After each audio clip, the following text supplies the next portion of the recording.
ऐसे खबर आ रही है कि एनसीपी शरद चंद्र पवार पार्टी के अध्यक्ष शरद पवार ने संसदीय राजनीति से संन्यास लेने का इरादा जताया है। उन्होंने खुद बारामती में योगेंद्र पवार की प्रचार रैली में अपने भाषण में इसका संकेत दिया है। हालांकि शरद पवार ने कहा है कि वह राजनीति से संन्यास लेने के बाद भी सामाजिक कार्य करते रहेंगे। उन्होंने कहा कि अब नए लोगों को आगे आना चाहिए। शरद पवार ने कहा कि कहीं तो रुकना पड़ेगा। उन्होंने कहा कि मैं कोई चुनाव नहीं लड़ना चाहता, चुनाव को लेकर मुझे अब रुकना चाहिए और नई पीढ़ी को आगे आना चाहिए। पूर्व केंद्रीय मंत्री और महाराष्ट्र के राजनीति के दिग्गज नेता शरद पवार ने कहा कि अब तक 14 बार चुनाव लड़ा हूं, सत्ता नहीं चाहिए, बस समाज के लिए काम करना चाहता हूं। अपने बारामती दौरे के दौरान कहा कि मैं सत्ता में नहीं हूं, मैं राज्यसभा में हूं, मेरे पास अभी भी 1.5 साल का वक्त बाकी है। 1.5 साल के बाद मुझे सोचना होगा कि राज्यसभा जाऊं या नहीं जाऊं।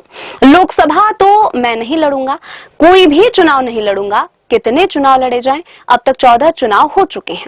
आपने एक बार भी घर नहीं बैठाया मुझे। हालांकि उन्होंने कहा कि इसका मतलब सामाजिक मुद्दों को छोड़ना नहीं है। सत्ता नहीं चाहिए, लेकिन जनता की सेवा, जनता का काम जारी रहना चाहिए। क्षेत्र के दलित, खाना बदोश और हाशिए पर रहने वाले वर्गों के लिए जो कुछ भी किया जा सकता है वह करने का मेरा अपना निर्णय है। मैंने तय कर लिया है कि हम अब चुनाव नहीं चाहते, लेकिन फिर भी राज्य सुचारू रूप से चलना चाहिए।